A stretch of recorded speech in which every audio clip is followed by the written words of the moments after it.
अमेरिकी special force के जवान जब रेगिस्तान में एक मिशन पर थे तो उन्हें कुछ अजीब दिखा। हैरानी की बात थी कि भारी बख्तरबंद गाड़ी के टायरों के निशान अचानक गायब हो गए थे। जब सब इसी उलझन में थे तभी दूर से एक भयानक तूफान उठा। सबको खतरे का एहसास हुआ और वे अपनी गाड़ियां लेकर वहां से भागने लगे। लेकिन देखते ही देखते वो तूफान उन सबको निकल गया। मुझे छोड़ो ये तूफान। कुछ ही पल में तूफान शांत हो गया। जब उन्होंने आंखें खोली तो वे किसी दूसरी दुनिया के रेगिस्तान में पहुंच चुके थे। हालांकि टीम के लोग ठीक लग रहे थे, लेकिन इस अनजान जगह को देखकर वे काफी घबरा गए थे। आखिरकार ये कोई सुरक्षित जगह नहीं थी जहां कोई उनका इंतजार कर रहा हो। इस खतरनाक दुनिया में जहां चारों तरफ मॉन्स्टर्स थे, जिंदगी और मौत के बीच बस एक पल का फासला था। पीछे मुड़कर देखा तो वो तूफान अब भी बन रहा था और उसके बीच ऊंची इमारतें धुंधली सी दिख रही थी। बिजली कड़कने की वजह से वायरलेस सिग्नल गायब हो चुके थे और मैप पर भी उनकी लोकेशन का कोई अतापता नहीं था। कैप्टन सारा अभी सोच ही रही थी कि आगे क्या करना है। तभी पहरा दे रहे साथी को कुछ अजीब दिखा। रेत के टीलों के नीचे वही गायब हुई पुरानी टीम की गाड़ियां दबी हुई थी। वे गाड़ियां न जाने किस चीज से जलकर कोयला बन चुकी थी। टीम ने तुरंत पोजीशन ली और आगे बढ़े, पर पास जाते ही उनके होश उड़ गए। पिछली टीम के सभी साथी जलकर राख हो चुके थे। वे इतनी अजीब हालत में थे जैसे कुछ ही सेकंड में हजारों डिग्री तापमान ने उन्हें भून डाला हो। सारा की समझ के हिसाब से इंसानी दुनिया में ऐसा कोई हथियार नहीं था जो इतनी तबाही मचा सके। अब उनके मन में डर बैठने लगा था। तभी एक और ऐसी चीज मिली जिसने उन्हें हैरान कर दिया। रेगिस्तान की रेत पर ढेर सारे कांच के टुकड़े बिखरे पड़े थे। जैसा कि हम जानते हैं रेत पिघलने पर कांच बन जाती है। आखिर वो कितना भयानक तापमान रहा होगा जिसने पल भर में रेत को कांच बना दिया। पास ही बिखरे गोलियों के खोखे बता रहे थे कि यहाँ खूनी जंग हुई थी, पर दुश्मन कहा था। सारा ने देर करना ठीक नहीं समझा और अपनी टीम को तुरंत सूरज की दिशा में आगे बढ़ने का हुक्म दिया ताकि जल्द से जल्द अपने बेस पहुंच सके। लेकिन थोड़ी ही दूर जाकर गाड़ियां रुक गई। सामने एक विशाल जानवर का कंकाल था जिसे देख सब दंग रह गए। तभी पहली बार सारा को एहसास हुआ कि वे सच में किसी अजीब दुनिया में आ गए हैं, क्योंकि धरती पर इतना बड़ा जानवर होना नामुमकिन था। अगले ही पल पास के एक शिकारी ने तीर चलाया और लाल धुआं चारों तरफ फैल गया, जो एक खतरे का इशारा था। जब तक सारा समझ पाती कि वो लाल धुआं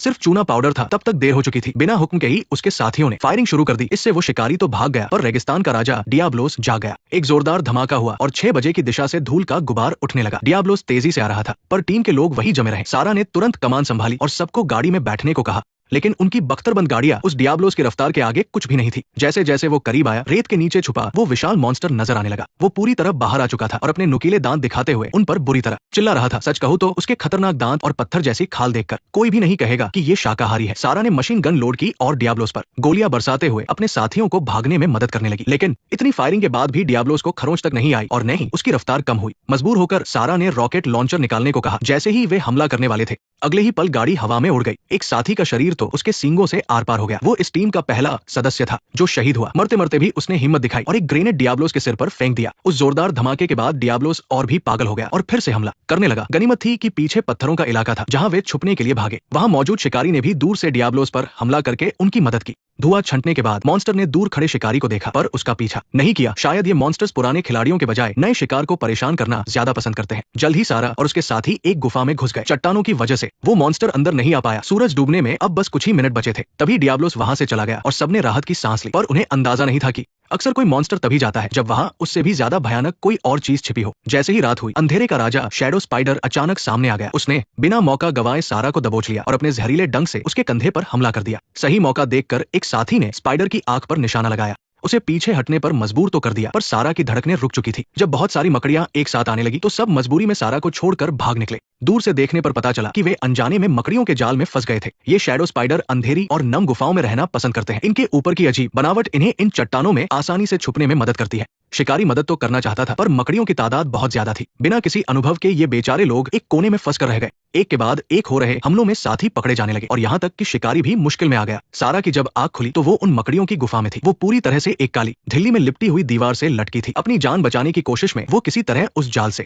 बाहर निकली और लाशों के ढेर पर जा गिरी। चारों तरफ मौत का सन्नाटा देख सारा का दिल बैठ गया। पर सबसे डरावनी बात यह थी कि वो जमीन के बहुत नीचे एक अंधेरी गुफा में थी जहां मकड़ियों के रेंगने की आवाजें आ रही थी। यहाँ अभी अभी पहुंची सारा की हालत बहुत खराब थी। न कोई हथियार, न कोई कवच और शरीर भी जख्मों से चूर था। खाली हाथ वहां से बाहर निकलना नामुमकिन सा लग रहा था। इतनी गहरी गुफा से बाहर निकलने की सोचना भी पागलपन था। सारा को सबसे पहले एक मेडिकल किट मिली, लेकिन 2 मीटर चलते ही वो दर्द के मारे गिर पड़ी। मजबूरन उसे कुछ देर रुकना पड़ा ताकि वह अपने सामान को ठीक कर सके। मेडिकल किट में कुछ काम की चीजें देखने के बाद सारा ने गुफा से बाहर निकलने का रास्ता ढूंढना शुरू किया। हवा के हल्के बहाव का पीछा करते हुए वो अंधेरे में अंदर तक चली गई और एक टॉर्च जला ली। टॉर्च की लाल रोशनी जैसे ही गुफा की दीवारों पर पड़ी, उसने फौरन शैडो स्पाइडर का ध्यान अपनी ओर खींच लिया। आगे बढ़ते हुए सारा का सामना मकड़ियों के हजारों बच्चों से हुआ जो वहां पर चिपके हुए थे। उन्हें देखकर ही शरीर में झुनझुनी होने लगी। तभी पीछे से एक हाथ ने उसका कंधा थपथपाया। पता चला कि एक साथी अभी जिंदा था, पर उस पर जहर का असर बहुत ज्यादा था। वो हिलने डुलने की हालत में भी नहीं था। ऐसी स्थिति में वो साथी सारा के लिए एक बोझ जैसा था, पर सारा ने उसे न छोड़ने का फैसला किया। वो उसे खींचकर गुफा के मुहाने तक ले आई, जहाँ से हल्की धूप दिख रही थी। मंजिल बस 80-90 कदम दूर थी, पर वो साथी अब जवाब दे चुका था। वो जमीन पर बैठ गया और उठ ही नहीं पाया। सारा ने फिर से एक रोशनी वाली स्टिक जलाई, तो जो दिखा उसने रूह कपा दी। एक विशाल मॉन्स्टर ने सीधे उनका रास्ता रोक लिया था। तभी उस साथी को अपने शरीर में कुछ अजीब सा महसूस हुआ। उसने जैसे ही अपने कपड़े फाड़े, उसकी त्वचा के नीचे मकड़ी के सैकड़ों बच्चे रेंग रहे थे। उन डरावने जीवों ने उसके शरीर को अपना घर बना लिया था और पागलों की तरह उसका मांस और खून चूस रहे थे। ये देखकर साथी ने हार मान ली, क्योंकि उसके जख्म इतने गहरे थे कि हड्डियां तक दिख रही थी। बाहर जाना भी मौत के बराबर ही था। अगले ही पल शैडो स्पाइडर ने उसे दबोच लिया। अपने आखिरी साथी की मौत ने सारा को पूरी तरह बदल दिया। उस खूंखार मॉन्स्टर का सामना करने के लिए उसने ऑक्सीजन सिलेंडर निकाला। रोशनी वाली स्टिक की आग की मदद से उसने एक जुगाड़ू आग फेंकने वाला हथियार बना लिया। जैसे ही सारा का हाथ बाहर की ताजा हवा तक पहुंचा, अगले ही पल उसे वापस गुफा में खींच लिया गया।